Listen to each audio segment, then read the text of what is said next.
103 Solopos FM, Beyond Information, Sobat Solopos, apa kabar? Saya Heru Cahyono menemani Sobat Solopos di Bincang Kesehatan untuk edisi kali ini di hari Rabu tanggal 14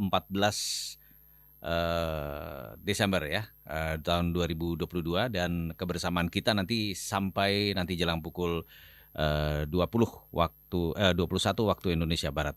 Jadi pada kesempatan kali ini kita akan membahas tentang perawatan saluran akar gigi dan sudah hadir di studio kami narasumber kita Dr. Arni Trikartinawanti SPKG. Selamat malam dokter. Selamat malam. Kabar baik ya dokter ya? Alhamdulillah. Baik. SPKG apa nih dok? Boleh tahu?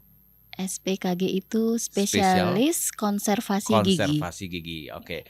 Dokter Arni, ini tema kita cukup menarik nih, perawatan saluran akar gigi. Yep. Nah, ini mungkin Sobat Solopos ini juga sudah sering mendengarkan hal-hal seperti ini ya, perawatan saluran akar gigi. Tetapi kenapa kita harus melakukan seperti itu? Nanti kita akan bahas nih bersama Dokter Arni. Nah, dokter, kenapa sih kita perlu melakukan perawatan saluran akar gigi nih, dokter? Oke.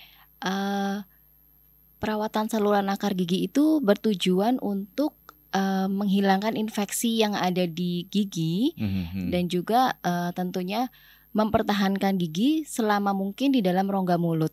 Jadi mencegah untuk gigi tidak dilakukan pencabutan. Gitu. Oke. Jadi artinya kita mempertahankan keutuhan gigi itu walaupun ada masalah tanpa pencabutan, begitu ya dok? Betul. Oke, kalau kita boleh tahu nih saluran akar gigi itu mungkin bagian-bagiannya mungkin bisa dijelaskan dok, seperti apa? Oke, jadi gigi itu terdiri dari beberapa lapisan. Nah, lapisan yang paling atas itu disebut dengan email gigi. Itu biasanya yang warnanya putih, translucent atau transparan. Ya. Oke, lalu di bawahnya email itu ada dentin yang berwarna lebih kuning. Lebih kuning ya. Di bawahnya dentin ada namanya ruang pulpa. Nah, di situ berisi saraf-saraf gigi. Dan itu kalau sudah berlubang atau karies mencapai saraf gigi itu yang perlu dilakukan perawatan saluran akar. Ya. Jadi ketika berlubang sampai email itu kita masih bisa langsung lakukan restorasi atau penambalan gigi secara langsung. Tapi ketika kita mencapai dentin atau lapisan yang kedua yang berwarna kuning, itu biasanya gigi akan terasa ngilu. Nah, itu biasanya bisa dilakukan perawatan langsung atau perlu lapisan untuk melapisi dentin yang tadi terkikis itu. Nah, kalau sudah sampai lapisan yang ketiga atau pulpa, yang di situ banyak terdapat saraf gigi, nah itu yang harus dilakukan perawatan saluran akar. Oke, ini mungkin masih Sobat Solopos juga masih belum kebayang nih gimana sih kalau misalnya sampai ke pulpa akar gigi sampai ke dalam, tapi tanpa pencabutan. Biasanya kan kalau masyarakat itu kan kalau sudah sakit tuh pikirannya wah ini harus dicabut nih dan lain sebagainya. Nah, ini seperti apa nih dokter? Ya, oke. Jadi kalau sakit yang ketika sudah mencapai sarafnya atau kena pulpa dan sarafnya itu terbuka, itu yang bisa dikatakan definisi sakit gigi yang sesungguhnya, yang nyut-nyutan. Ya, sampai nyut-nyutan kadang-kadang bikin pusing. Nah, itu yang bisa dibilang itu awal kali pulpa atau sarafnya terinfeksi. Biasanya itu. Makanya ada lagu ya, lebih baik sakit gigi daripada sakit hati. Ya, tapi kan kalau gigi kalau itu saya kebalikannya. Hati daripada sakit gigi. Sakitnya nggak sembuh-sembuh. Ya, jadi bisa dilakukan perawat. Jadi kita sampai saraf. Nah, itu kita memang akar itu ada beberapa anatominya ya, berbeda-beda ya. Terutama yang paling sulit itu ketika sampai gigi belakang.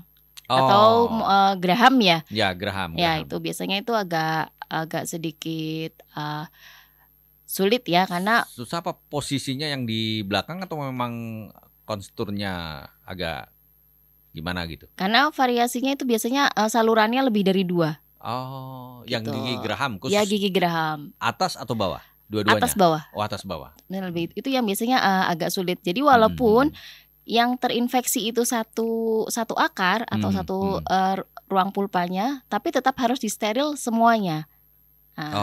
Jadi harus dibersihkan semuanya. Jadi gigi tersebut yang sudah terinfeksi dibersihkan seluruh akarnya dan seluruh pulpanya itu. Lalu setelah itu disteril, lalu ditambal akarnya, baru di restorasi atau ditambal dengan tambalan yang seperti biasa itu, sewarna gigi. Oke, jadi ini kalau sudah sampai ke akar, nah ini baru sakit gigi yang sesungguhnya ini. Tapi biasanya kalau cuma di bagian dentin, email itu email itu terasa nggak sakitnya, Dok?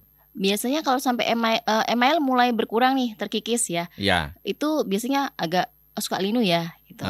Tapi kalau terus sampai dentin itu ketika ada rangsang, ketika misalnya kita minum dingin, ada terasa ngilu. Tapi setelah minum dingin kita hilangkan, udah hilang rasanya. Udah hilang lagi. Ya, kalau sakit pada mencapai akarnya itu sampai sarafnya itu biasanya walaupun penghilangnya sudah dihilangkan, misalkan kita habis minum dingin, terbuka ya, karena pulpa sudah terbuka, otomatis ada rangsang di situ.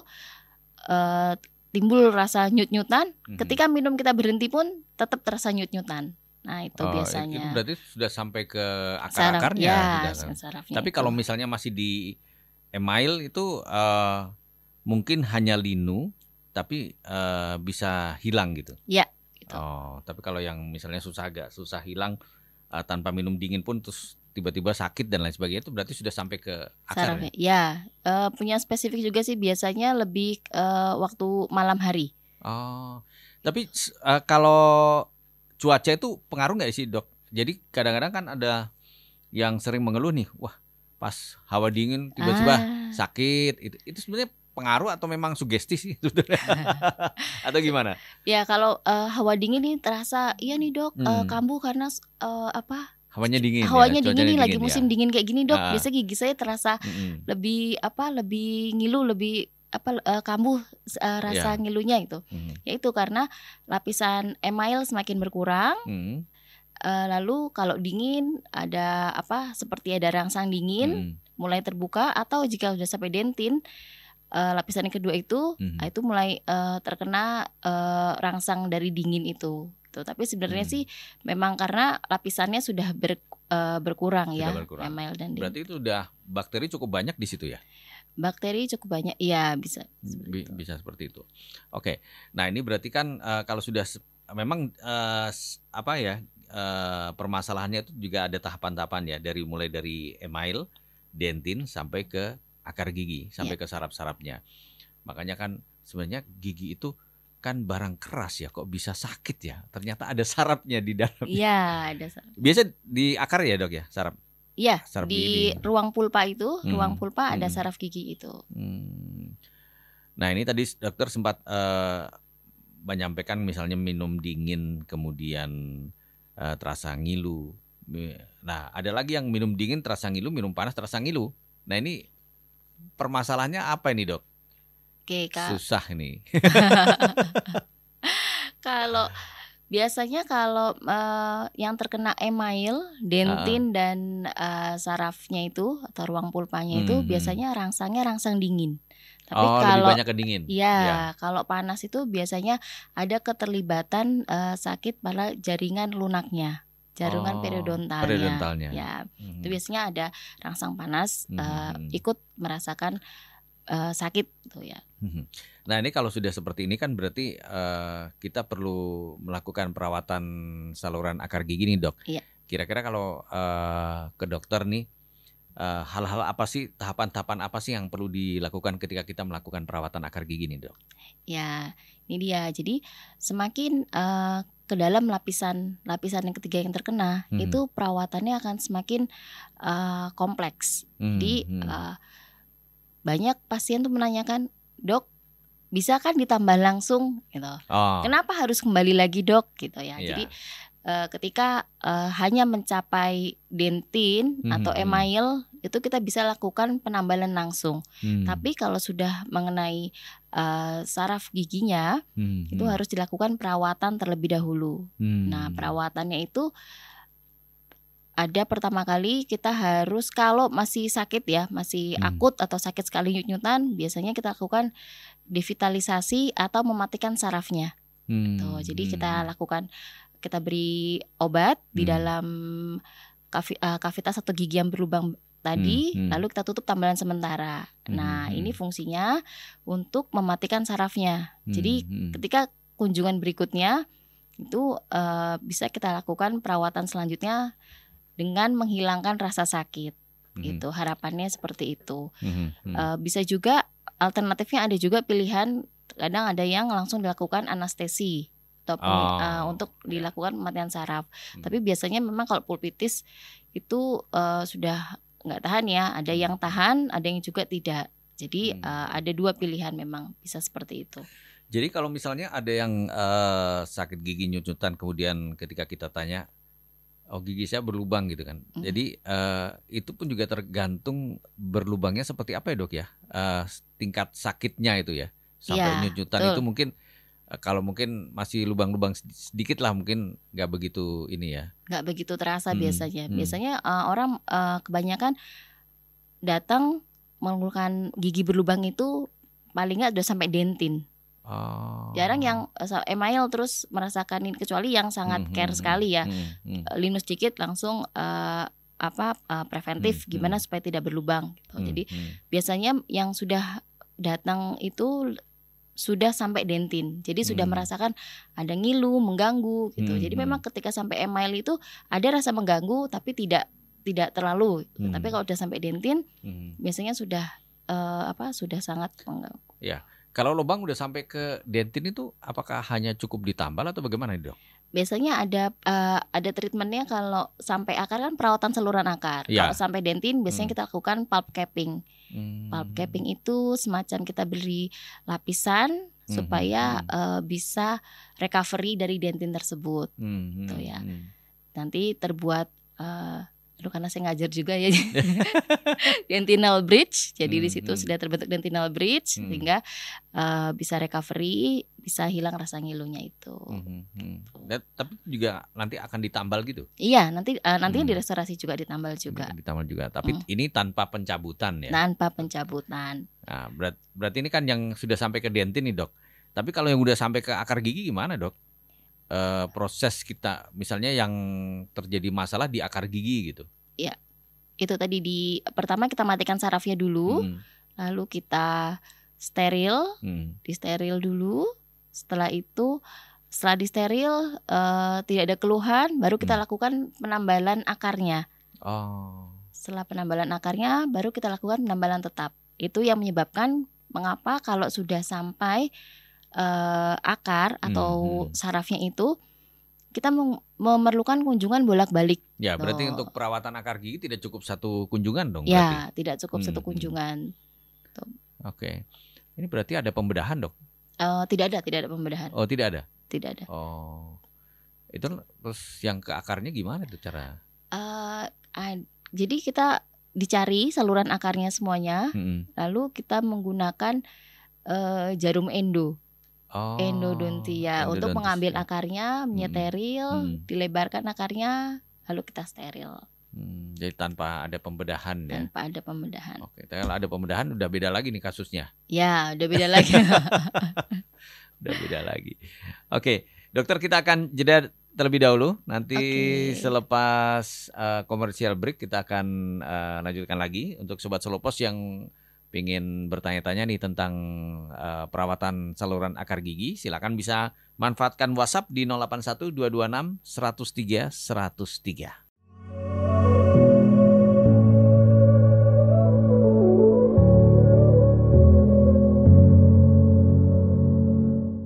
Sobat Solopos, kita lanjut lagi untuk perbincangan kita, bincang kesehatan bersama RSUD Fatmawati, bersama narasumber kita malam hari ini ada Dr. Arni tentang perawatan saluran akar gigi. Tadi udah dijelaskan sampai cukup lengkap terkait dengan perawatan saluran akar gigi, di mana sebenarnya perawatan saluran akar gigi ini treatmentnya itu tidak sampai melakukan pencabutan ya dokter ya? Iya, betul. Ya. Nah dokter, kalau misalnya sampai terjadi pembengkakan ini, gimana nih dok prosedurnya pembengkakan di akar gigi misalnya?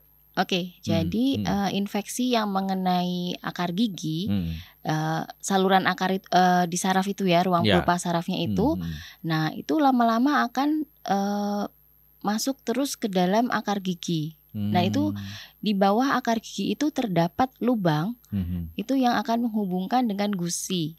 Sarafnya itu keluar di situ. Nah jadi kalau infeksi itu tidak diobati, otomatis infeksi itu akan menjalar. Nah menjalar ini lama-lama dia akan menjadi benjolan ya, yang namanya bengkak atau abses itu. Abses ya. Itu kalau dibiarkan juga akan berefek kemana-mana juga ya dok ya? Betul. Ya ini yang banyak ya yang orang, pengertian orang, kenapa sih gigi berlubang itu harus ditambal? Ya, jadi karena di ujung dari akar gigi itu, keluar saraf gigi itu, di situ akan kalau ada infeksi di situ akan menjalar, dan itu kan mengalir ke pembuluh darah, jadi bisa menginfeksi yang lainnya.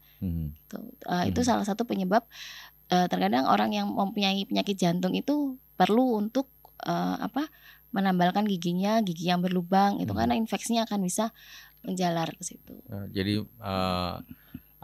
terutama bagi mereka-mereka yang memiliki penyakit sistemik ya, artinya bisa bermasalah juga kalau masalah kesehatan mulut tidak diperhatikan dengan baik, karena yang jelas menjadi sangkutan bakteri. Ketika kita makan, bakterinya itu bisa melalui makanan terus akhirnya lanjut ke tempat-tempat lain dan lain sebagainya. Jadi memang ini harus menjadi perhatian, karena dari masalah sepele aja dok nih, kadang-kadang kita melihat juga orang kalau giginya berlubang kecil aja itu udah ketika terasa linu, dia menjadi dokter bagi dirinya sendiri, ke apotek beli obat. Nah, padahal itu kan sebenarnya bukan obat gigi kan, itu obat pereda sakit. Nah, ini, hal seperti ini yang kadang-kadang kita perlu edukasi nih dok. Betul. Karena untuk yang gigi berlubang sudah mencapai sarafnya itu, walaupun kita minum penghilang rasa sakit, itu karena sumber sakitnya kan memang di saraf gigi itu. Itu nanti reaksi obat itu hilang akan terasa sakit lagi. Tuh, jadi memang harus dilakukan devitalisasi atau mematikan sarafnya itu untuk menghilangkan rasa nyerinya. Oke, berarti ini kan kalau misalnya orang minum obat anti nyeri kan hanya sesaat ya, artinya betul. Persoalan yang sesungguhnya tidak teratasi, betul. Hanya untuk meredakan sakit sesaat, tetapi nanti suatu saat akan sakit lagi dan lain sebagainya. Nah dokter, ini kalau sudah dilakukan istilahnya perawatan saluran akar gigi ya, kalau misalnya itu permasalahannya sudah sampai ke akar gigi, kemudian dilakukan perawatan dan lain sebagainya, nah kira-kira apa ini yang harus dilakukan oleh pasien? Artinya mungkin ada hal-hal tertentu yang kamu nggak boleh nih, mungkin terkait dengan makanan atau apa gitu kira-kira. Oke, jadi pada setelahnya berarti ya. Setelah melakukan perawatan gigi, tentunya tetap harus melakukan kontrol untuk minimal 6 bulan sekali. Untuk karena itu kan masih ada gigi di situ ya, jadi masih kemungkinan terjadi sekunder karies atau sekunder infeksi di situ, gitu. Jadi memang harus tetap harus menjaga.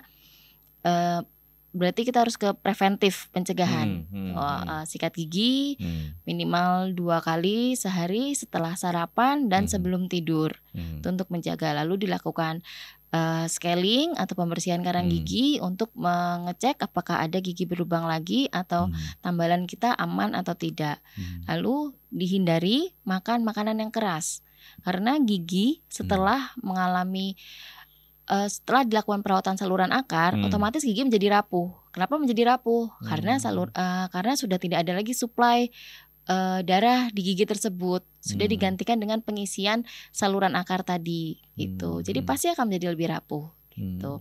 Dan pada gigi tertentu terkadang terjadi perubahan warna, gitu. Setelah perawatan saluran akar terjadi perubahan. perubahan warna. Ya, karena giginya sudah mati. Makanya banyak yang restorasinya bisa dilakukan untuk mencegah untuk menambah kekuatan atau menambah estetik. Biasanya dilakukan crown atau mahkota jaket gitu untuk menambah kekuatan. Tapi kalaupun di restorasi langsung penambalan itu yaitu harus dihindari makanan yang keras. Ya. Ini berarti udah akarnya udah nggak begitu kuat begitu ya, Dok ya? Iya. Menjadi lebih rapuh, lebih fragile gitu. Gampang rapuh ya. Makanya dianjurkan untuk tidak. Itu selamanya atau bagaimana? Yang keras-keras itu? Yang keras-keras sih iya ya sebaiknya. Selamanya. Karena udah menjadi lebih rapuh. Nah, ini setelah melakukan perawatan nih, Dok, kan memang harus kontrol lagi ya. Iya. Apakah kontrol lagi itu setelah ya? Artinya setelah apakah kontrol lagi harus 6 bulan sekali atau tidak harus nunggu 6 bulan sekali, harus sudah balik-balik dulu nih ke dokter, kontrol dulu, nanti setelah itu baru 6 bulan sekali misalnya, katakanlah seperti itu. Kalau untuk tahap perawatan, kalau awal perawatan itu biasanya jedanya sekitar 1 minggu. Diusahakan jangan lebih dari 1 minggu. Kenapa? Karena setelah diantar perawatan itu dokter biasanya memberikan obat untuk di lubang giginya itu. Jadi untuk supaya steril diberi obat, dan obat itu bisa menjadi toksik kalau lebih dari waktu yang ditentukan gitu. Jadi nanti bisa mengiritasi jaringan periodontalnya gitu. Jadi memang dianjurkan sesuai jadwal kontrol ketika saat perawatan gitu. Tapi ada nggak, Dok, yang kira-kira ketika sudah dilakukan perawatan kemudian tidak timbul masalah, kemudian udah nggak timbul masalah, ini nggak usah kontrol gitu? Ada nggak pemikiran pasien yang kayak gitu, Dok? Banyak itu ya. Banyak. Karena mungkin kan merasa udah nggak sakit nih, udah nggak apa-apa, besok lagi aja gitu. Tapi lupa kalau di situ ada obat yang diletakkan untuk menghilangkan rasa sakit tadi itu, untuk menyeteril tadi. Tuh, jadi kalau lebih dari itu biasanya bisa menimbulkan rasa sakit. Nanti kalau sudah sakit, treatmentnya akan menjadi lebih panjang lagi, menambah kunjungan lagi gitu. Jadi sebaiknya sih memang mengikuti jadwal kontrol yang sudah ditentukan. Oke, dokter, ini ada yang bertanya ini dari Ibu Kurniawan di Jaten nih. Saya mau tanya nih, Dok, kalau daging gusi bagian atas seperti berkurang, jadi pangkal gigi sampai kelihatan, itu apakah perawatannya ini? Tidak ada catatan, ini tidak ada rasa sakit, tetapi secara penampakan jadi nggak bagus aja lah, terutama kalau pas ketawa katanya.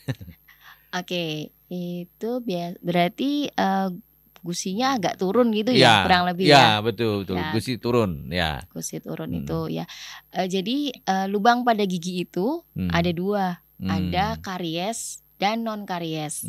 Kalau karies itu yang disebabkan oleh infeksi bakteri. Kalau non karies itu penyebabnya itu bisa karena mekanik, bisa karena kimiawi.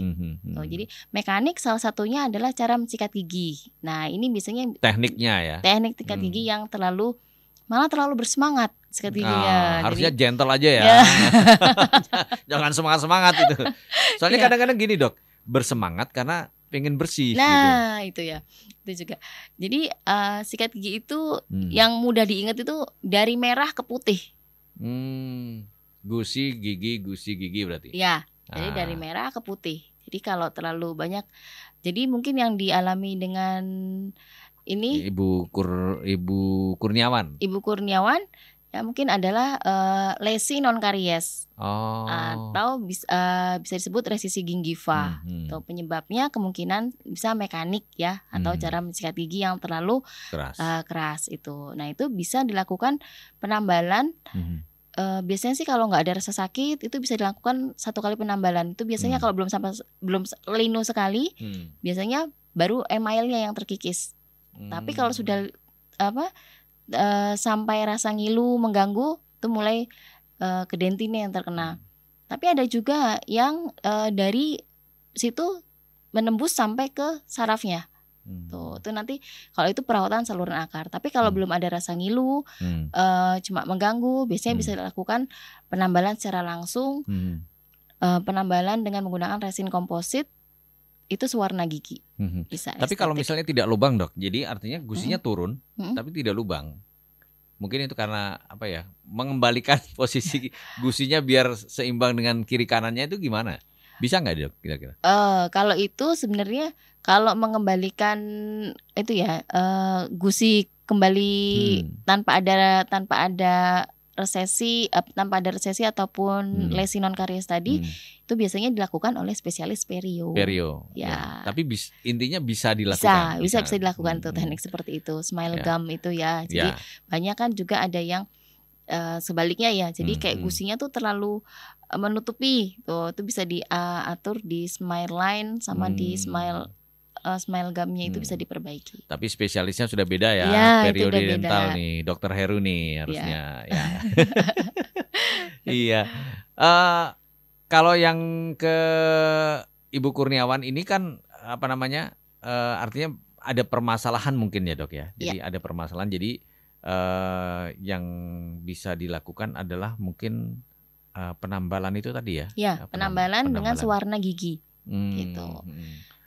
Sebenarnya kalau seperti itu belum ada rasa ngilu, Ibu Kurniawan sudah aware ya, sudah ini malah cepat dilakukan pemeriksaan, atau malah cepat bisa dilakukan. Harus segera dilakukan pemeriksaan ya, jadi biar nggak lebih parah lagi ya. Ya betul.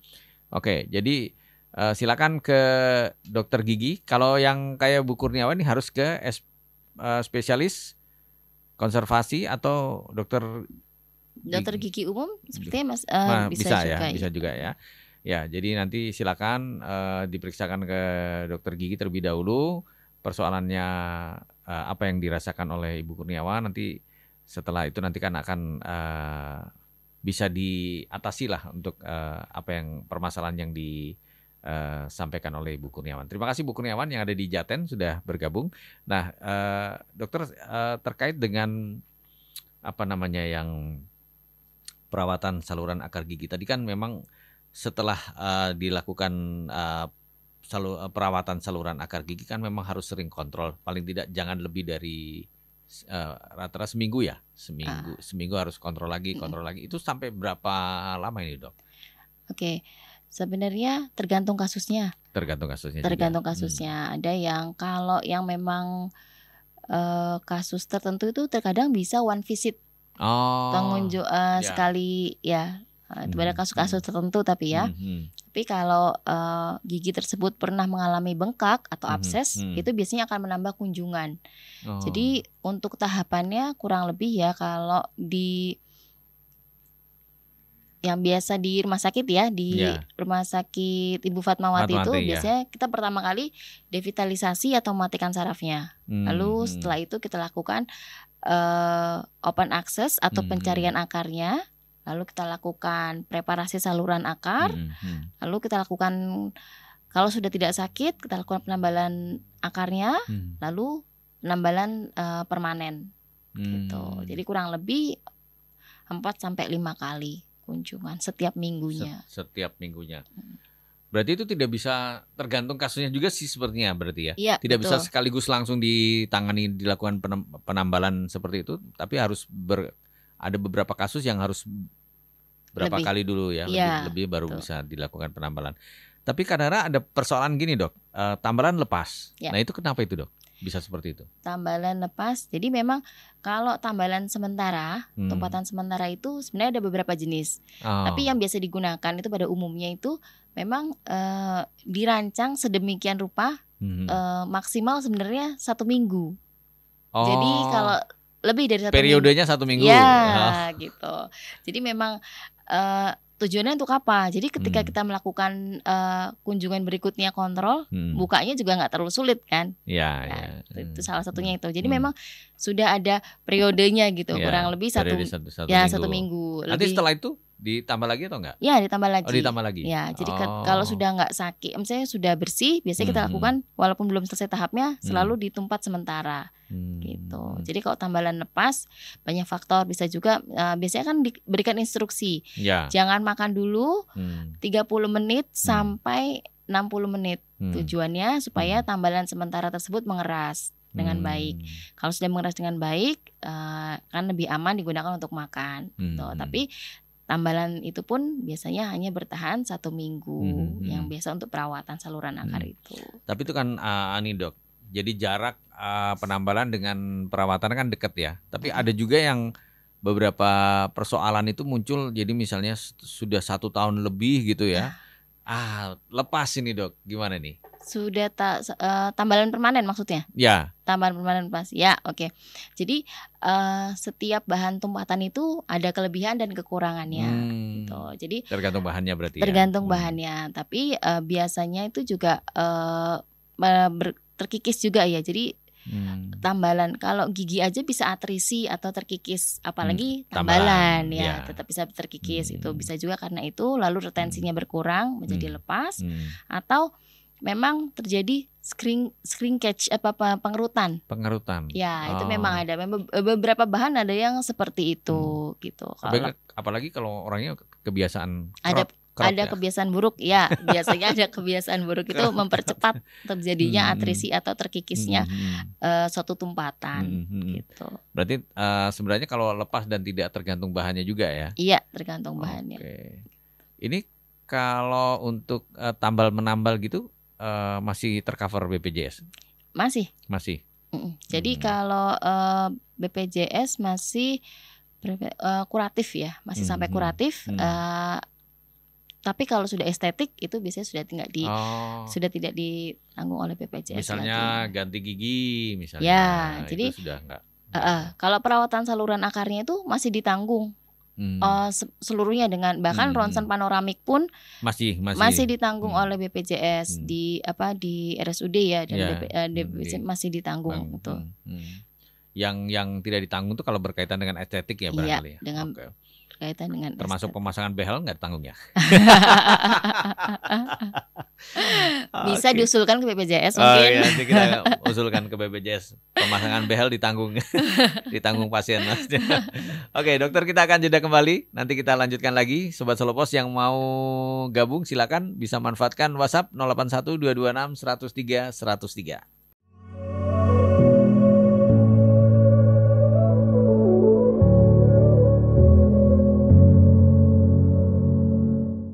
Sobat Solopos, kita lanjutkan kembali bincang kesehatan kita dan tema kita malam hari ini adalah tentang perawatan saluran akar gigi.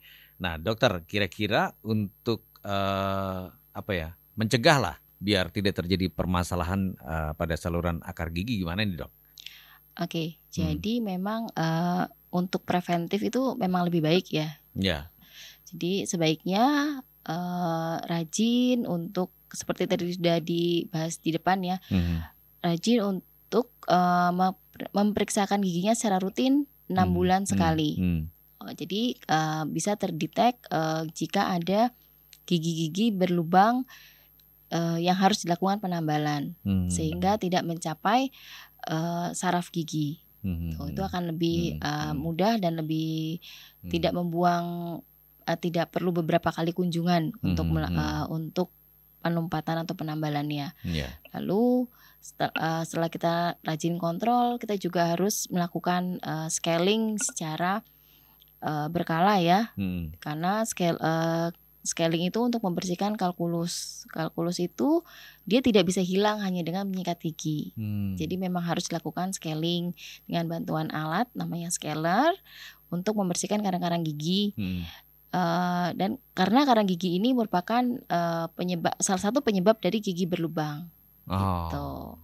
Lalu setelah itu kita juga harus mensikat gigi ya. Otomatis ya paling mudah menyikat gigi minimal 2 kali sehari. Ya, pagi setelah sarapan dan malam sebelum tidur. Ya. Jangan lupa, biasanya kalau udah ngantuk lupa dok. Tapi kalau 3 kali nggak apa-apa toh? Boleh kan Ya. minimal. Lebih lebih asik. Tapi dengan catatan tadi dokter sempat mengatakan bahwa teknik menyikatnya juga harus betul, benar ya, jangan terlalu keras. Semangat gitu. Ya. Berarti jangan terlalu semangat. Berarti ini dok. Soal pemilihan bulu sikat juga sangat penting nih. Ya betul. Pemilihan bulu sikat juga penting ya. Jadi kalau bisa dipilih yang soft, jadi tidak mengiritasi gusinya. Dan itu tadi merah putih, gusi gigi itu teknik yang betul ya. Merah putih kayak bendera ya. Ya kayak bendera. Jadi gusi gigi itu yang betul. Tapi kebanyakan masyarakat kiri kanan ya. Kanan kiri ya. Kanan kiri. Padahal itu hanya berlaku pada permukaan ya. Iya betul. Oke. Baik. Jangan lupa juga untuk tadi sempat disampaikan oleh dokter bahwa 6 bulan sekali harus melakukan kontrol ya. Iya betul, 6 bulan sekali. 6 bulan sekali melakukan kontrol, jangan takut. Jadi kalau bisa mencegah lebih bagus ya. Betul. Melakukan tindakan preventif lebih bagus daripada nanti kalau datang ke dokter udah dalam kondisi yang sakit dan parah sekali. Ya. Baru datang ke sana, udah gitu nggak percaya lagi sama dokter. Kenapa lama sekali dok? Kenapa berkali-kali kunjungannya? Tapi banyak gitu ya. Banyak itu pertanyaan klasik. Pernyataan klasik. Baik, dokter terima kasih sudah hadir di studio. Mudah-mudahan sedikit yang kita sampaikan terkait dengan perawatan saluran akar gigi ini benar-benar bisa bermanfaat bagi Sobat Selopos. Ya, sama-sama. Ya. Baik, sampai di sini Sobat Selopos perbincangan bersama Dr. Arni terkait dengan perawatan saluran akar gigi. Dr. Arni praktek sehari-hari di RSUD Ibu Fatmawati Soekarno. Jadi nanti untuk perbincangan selanjutnya bisa hari Rabu pekan depan tentunya dengan tema yang berbeda. Saya Heru Cahyono mengucapkan terima kasih untuk kebersamaannya. Kita ketemu lagi di lain kesempatan. Selamat malam dan sampai jumpa.